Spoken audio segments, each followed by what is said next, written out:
Vamos falar hoje sobre separação de mistura. Vamos entender quais são os métodos de separação de uma mistura que ela é considerada heterogênea. Na aula de hoje, nós vamos falar sobre separação de misturas ou análise imediata. Vamos começar vendo quais são os métodos de separação das misturas que são heterogêneas. Primeiro, vamos entender o que é uma mistura. Mistura nada mais é do que a associação de duas ou mais substâncias em qualquer proporção. A proporção vai ser arbitrária, separada por meios mecânicos ou físicos, em que cada um dos componentes guarda em si todas as propriedades que são inerentes. Então, nós temos basicamente dois tipos de misturas.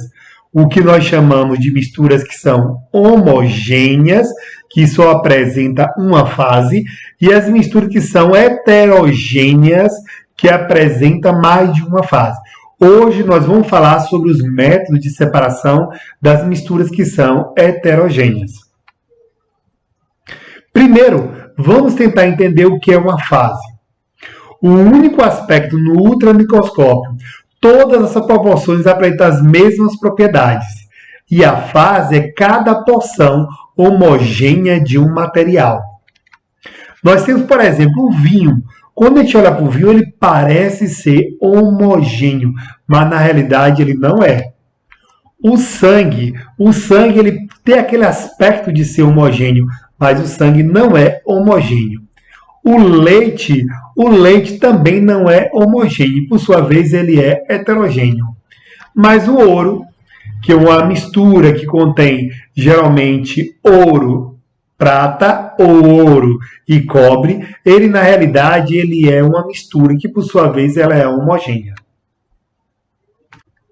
As misturas que são homogêneas ou uma solução, ele apresenta somente uma fase. Exemplo, o álcool, ele tem álcool e água.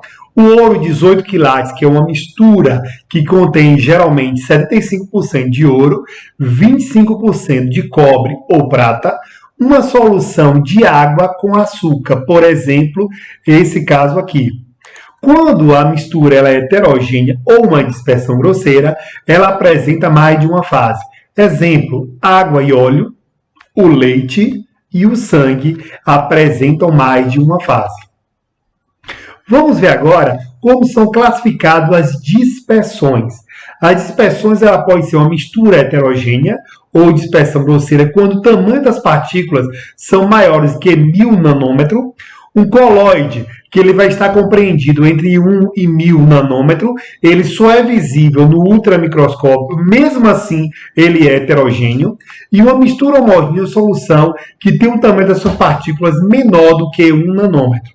Quando falamos sobre o ultramicroscópio, ele tem a capacidade de ver o tamanho da partícula de 1 nanômetro, ou seja, 10 elevado a menos 7 centímetros ou 10 elevado a menos 9 metros. Vamos começar falando aqui para vocês quais são os tipos de dispersões que nós temos. Galera, nós temos o quê? Uma solução.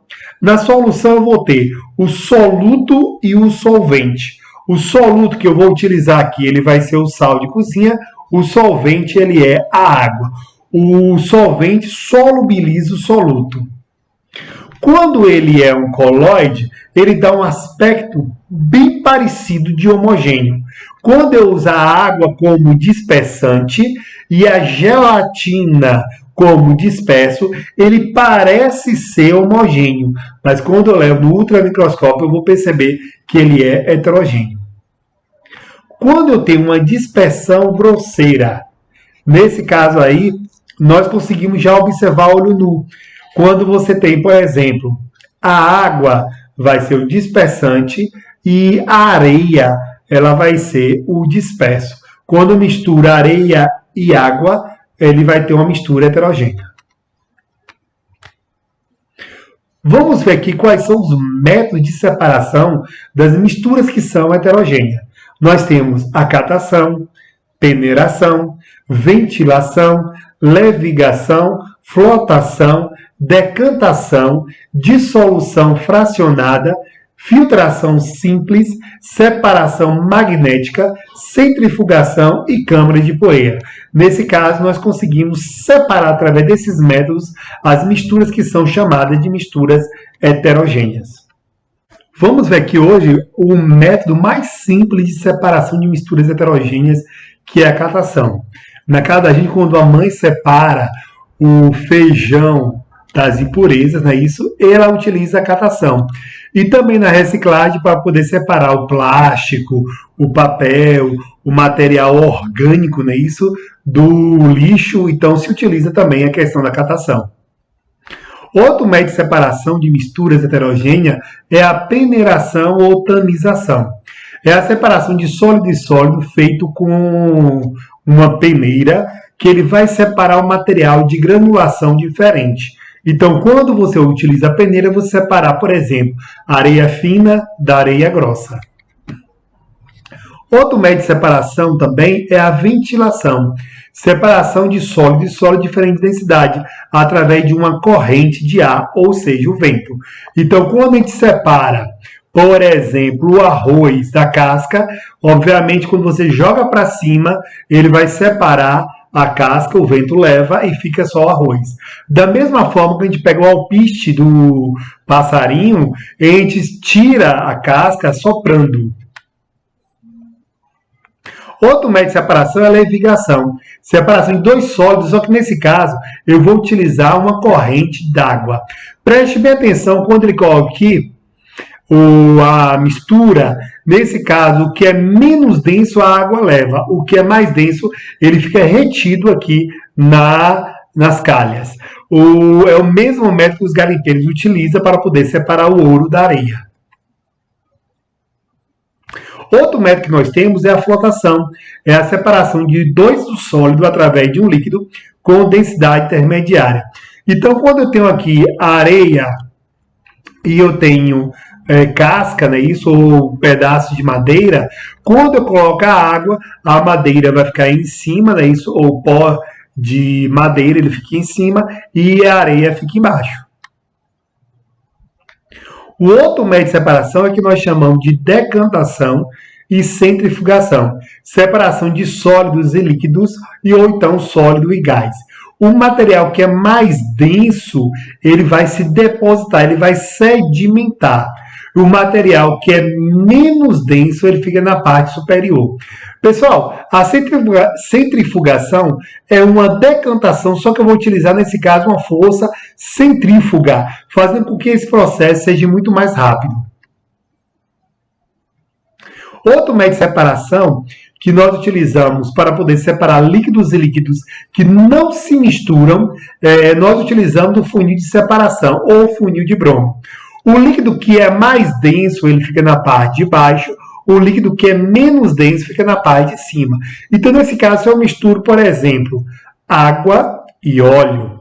A água é mais densa, ela fica na parte de baixo. O óleo, que é menos denso, fica na parte de cima. Quando eu abro essa torneira, a água ela é o primeiro líquido a escorrer. Então, quando passa a água toda, eu fecho, separando a água do óleo. O outro método de separação é o que nós chamamos de separação magnética. Ele vai separar sólido que tenha propriedades magnéticas. Por exemplo, o ferro. Se eu tenho aqui uma mistura de areia e limalha de ferro, quando eu passo o ímã, esse ímã ele vai atrair apenas o ferro, deixando a areia. O outro método de separação é o que nós chamamos de filtração.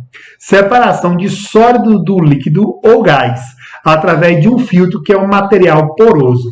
Esse material poroso ele deixa passar um dos componentes, ficando o outro componente. Quando eu faço café em casa, para poder separar o café do pó do café, nós utilizamos o filtro. O coador de casa nada mais é do que um filtro e é um processo que nós chamamos de filtração. Além da filtração simples, nós temos também a filtração a vácuo, que ocorre de forma mais rápida, porque o papel é colocado dentro do funil de Buchner, no interior do quitazado, o líquido não encontra a resistência do ar. Então, ele é sugado para a parte do quitazado. Funil de Buchner e uma rolha ele vai sugar. Observe que é muito fácil você compreender a filtração, que esse material poroso ele só deixa passar apenas um dos componentes da mistura. Vamos falar sobre o outro método de separação que nós chamamos de dissolução fracionada. O líquido dissolve apenas uma substância e a outra não. Por exemplo, eu tenho aqui uma mistura que ela contém sal e areia. Se eu coloco água, ele só vai dissolver apenas o sal, a areia não. Então aqui eu tenho água e sal e areia. Quando eu filtro, a areia vai ficar no filtro, vai passar água e sal. Coloco a água para poder evaporar e vai separar do sal. Outro exemplo que eu tenho aqui é sal e óleo. Se eu coloco água, o que vai acontecer? O óleo vai ficar em cima, a água e o sal vai ficar embaixo. Então, da mesma forma, eu vou utilizar o que nós chamamos do funil de separação ou funil de Bromo, quando eu coloco para ela escorrer a água e o sal, separando do óleo, coloco para evaporar a água e fica só o sal. O último exemplo que nós temos aqui é o que nós chamamos de câmara de poeira, a separação de um sólido de um gás. Nesse caso acontece como? Observe que o gás ele percorre todo esse trajeto, é isso? E a poeira ela vai ficando retida nessas calhas. Então, dessa forma, quando o ar sai, ele sai um ar puro. A mesma coisa acontece com o carro. O carro ele tem na descarga dele basicamente esse processo onde ele separa o ar da fumaça.